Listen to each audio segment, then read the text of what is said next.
शुरुआत चारू प्रज्ञा आपसे करेंगे। मैं दरअसल कार्यक्रम की शुरुआत के पहले मैं योजनाएं गिन रहा था। 13 योजनाएं फिलहाल योगी सरकार की कार्यरत है उत्तर प्रदेश के भीतर, और आज एक नई योजना की घोषणा की गई है जो फ्री बस राइड करीब करीब हर राज्य में चुनाव से पहले फ्री बस राइड की घोषणा की जाती है। लेकिन अब समाजवादी पार्टी ने एक नया दांव खेला है। 40,000 रुपए सालाना मिलेंगे, यानी हर महीने करीब करीब 3,000, और किसी भी राज्य के मुकाबले सबसे ज्यादा पैसे देने का वादा समाजवादी पार्टी की तरफ से किया गया है। तो अब वो समाजवादी पार्टी चारू प्रज्ञा जी आपको कह रही है कि नारी का नारा मत लगाइएगा, तो क्या चुनाव के पहले अचानक महिलाओं के खाते में 20,000 30,000 आके गिरेंगे आधी आबादी के खाते में? इस तरह की कोई योजना? साहिल जी नमस्ते। देखिए, महिलाओं को नारा बनाना या महिलाओं के नाम पर सिर्फ वोट मांगना दूसरी पार्टियों ने किया होगा। मैं आपको बहुत गर्व के साथ एक बात कहना चाहती हूँ। जब से प्रधानमंत्री बने हैं 2014 से, भाजपा की हर एक फ्लैगशिप स्कीम महिलाओं के लिए ही करी जाती है। आप पहले दिन से लेकर आज तक कोई भी स्कीम उठाकर देख लीजिए, इस गवर्नमेंट की हर एक स्कीम महिलाओं को सेंटर में रख के, बीच में रखकर ही प्लान करी जाती है और फिर उसको एग्जीक्यूट करा जाता है। देखिए, बहुत आसान है बड़ी बड़ी पार्टियों को डायलॉग मारना और ये कह देना स्मैश द पेट्रियार्की, लेकिन स्मैश द पेट्रियार्की डायलॉग से नहीं होगी ना।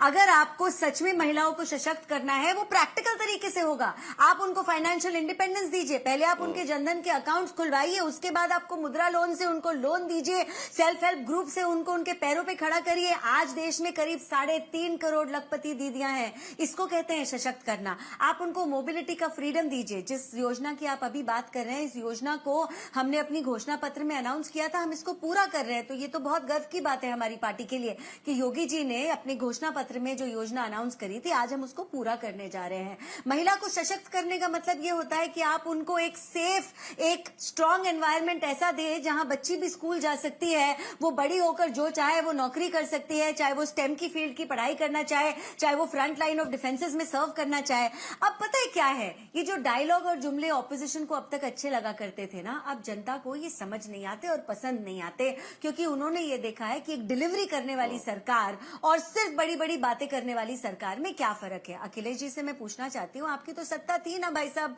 2012 से लेकर 17 तक आप ही की सरकार थी, तब आपने कौन सी योजनाएं लागू कर दी? तब आपने तो कुछ भी नहीं कहा, आपने एक भी योजना इस तरीके की लागू नहीं करी। यही सवाल मैं आपके तरफ डाइवर्ट कर सकता हूँ। वादे करना आपके लिए इसलिए आसान है। यही सवाल मैं आपके तरफ डाइवर्ट कर सकता हूँ। पिछले 10 साल से वहां पर योगी आदित्यनाथ सरकार में है। 10 साल के बाद 6 महीने पहले आप अचानक महिलाओं को फ्री बस राइड देने की कोशिश कर रहे हैं। 1 करोड़ महिलाओं को इसका फायदा होगा। 10 साल क्यों रुक रहे थे? इससे पहले क्यों महिलाओं को जरूरत नहीं थी क्या फ्री राइड की? देखिए, सारा चुनाव का मामला होता है, और इसीलिए मेरे ओरिजिनल सवाल का जवाब आपने अभी तक नहीं दिया। 50,000 दिमाग में है क्योंकि 40,000 की घोषणा हो चुकी है। 50,000 दिमाग में है कि नहीं है? 40,000 की घोषणा हुई है, प्रैक्टिकल उतर आई है। अभी 40,000 की घोषणा हुई है, 50,000 देंगे कि नहीं देंगे? जी, मैं घोषणा पर ही आपको मैं घोषणा का ही जवाब दे रही हूँ। देखिए, जब आपके पास कुछ हारने को नहीं होता तो आप सिर्फ ये बड़ी बड़ी घोषणाएं कर देते हैं। कांग्रेस ने भी तो करी थी ना, एक चुनाव में कांग्रेस ने भी वो हाथ दिखा के कहा था अब होगा न्याय। कितना 70,000 पर मंथ की घोषणा करी थी देश में हर युवा को पैसे देने की, लेकिन उसके बाद भी युवा कांग्रेस के साथ नहीं आए, क्योंकि हमारे देश की जनता, चाहे वो युवा हो, चाहे वो महिला हो, चाहे वो किसान हो, चाहे वो कोई भी वर्ग हो, उनको ये समझ में आता है कि किस सरकार को हमारी चिंता है और कौन सी सरकार सत्ता में रहकर और चली भी गई है और आज हमारे लिए सिर्फ नारे लेकर आई है या बड़ी बड़ी बातें लेकर आई है। क्योंकि जब वो कर सकते थे, उनके हाथ में हर ताकत थी, तब उत्तर प्रदेश का उन्होंने ये हाल कर रखा था कि बीमारू राज्यों का राजा बन चुका था उत्तर प्रदेश। और वहां पर एक सबसे बड़ा प्लैंक भाजपा के जीतने का तो महिलाओं के लिए सुरक्षा ही था। जिस प्रकार से उत्तर प्रदेश में महिलाओं को ट्रीट करा जाता था, जो महिला सुरक्षा का मुद्दा था, मैं नहीं मानती कि किसी और प्रदेश में इतनी ज्यादा हाहाकार मची हुई थी जैसी उत्तर प्रदेश में मची हुई थी सपा सरकार की। नाहिद लारी, आज अखिलेश यादव कह रहे थे कि उनका प्लान चुरा लिया भारतीय जनता पार्टी ने, तो आपका पेपर तो लीक हो गया। अभी आपने 40,000 की घोषणा कर दी, उनके पास 6 महीने का समय है। देखिए, कोई भी स्मार्ट राज्य सरकार क्या करेगी? 40,000 का प्लान आपने घोषणा कर दिया है, उससे पहले वो कहीं डिलीवरी ना कर दे उस बात की। और चुनाव के पहले महिलाओं के खाते में पैसे जैसे ही आते हैं, खटाखट वोट डल जाते हैं। आपको नहीं, पता है ये पहले बात भी हो चुका है आपने- ये साहिल जी, ये बात आपने चोरी वाली बात बिल्कुल सही कही। अरे अभी तो जग जाहिर हो गया, पूरा विश्व जान गया है कि भाजपा गैंग जो है, ये पार्टी तो है नहीं, गैंग है। और ये गैंग जो है महाचोरों महाडकैतों का गैंग है। अब तो ये पूरा विश्व जान गया महाभ्रष्टाचारियों का गैंग है। अब आप ही देखिए, अब इस चला चली की बेला में, 10 साल तक एकदम खामोश रहे। महिलाओं के ऊपर, लड़कियों के ऊपर, बच्चियों के ऊपर अत्याचार चरम पर, हाहाकार मचा, पूरब से लेकर पश्चिम तक हाहाकार मचा रहा। इज्जत आबरू लूटी जा रही थी महिलाओं का, तब इनको महिलाओं की याद नहीं आई। अब जब देख रहे हैं कि अब बुरी तरह हार होने वाली है, तब चला चली की बेला में महिलाओं की याद आ रही है, वो भी मंचों से खड़े होकर गप्पा, लंबी लंबी गप्पा छुड़ी जा रही। अरे जनमानस के बीच जाने की हिम्मत नहीं बीजेपी की, महिलाओं के बीच जाने की हिम्मत नहीं बीजेपी की। आप ये समझिए, ये वो पार्टी है जो एसी रूम में बैठी रहती है। मैं बताऊं आपको, मैं जनमानस के बीच में रहती हूँ, मेरे जैसे सभी समाजवादी पार्टी के नेता कार्यकर्ता जनमानस और महिलाओं के बीच में रहते हैं। मैं आपको राजधानी लखनऊ का बता दूं, ये बस सेवा बता रहे। अरे आप ये समझिए, राजधानी लखनऊ की स्थिति इतनी भयावह है कि लड़कियां कैब और ऑटो में बैठने से डरती हैं, क्योंकि आए दिन उनके साथ छेड़छाड़ होती है। आप इससे अंदाजा लगाए कि पूरे सूबे की क्या स्थिति होगी। और तो और छेड़छाड़ की, रेप की, जो अत्याचार हो रहा महिलाओं की, लड़कियों की, कोई थानों में नहीं सुनवाई है, कोई सुनवाई नहीं। तभी तो देखिए, अभी हाल ही में माननीय सुप्रीम कोर्ट ने क्या कहा? माननीय सुप्रीम कोर्ट ने कहा कि थाने व्यवसायिक अड्डे बन गए, यानी वहां पे दुकानदारी चल रही है। ये दुकानदारों की सरकार है ना, इसलिए थानों को भी दुकानदार बना दिया।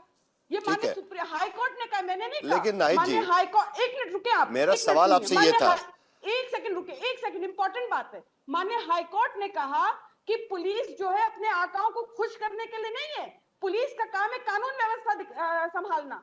स्पष्ट है कि माननीय हाई कोर्ट भी कह रही है कि कानून व्यवस्था पूर्णतः ठप है उत्तर प्रदेश में, और ये अपनी पीठ थपथपा रहे ये अपनी झूठी पीठ थपथपा रहे। अरे आप देखिएगा, महिलाओं ने ठान लिया है। आपका जो पीडीए का डेफिनेशन है ना, फुल फॉर्म जो है ना पीडीए का, वो भी जैसे जैसे चुनाव नजदीक आ रहा है बदलता जा रहा है। पहले आपने पी का जो फुल फॉर्म था वो बदलते रहे आप, अभी आप ए का फुल फॉर्म भी बदल रहे हैं। पहले आपका ए मतलब अल्पसंख्यक था, अभी आप अचानक कह रहे हैं कि ए मतलब आधी आबादी। ये भी आप में भी तो फर्क आ रहा है ना बार बार। एक बार पीडीए का फाइनल फुल फॉर्म बता दीजिएगा ताकि हम उसी को लेकर चलेंगे। साहिल जी, आप एक वरिष्ठ पत्रकार हैं।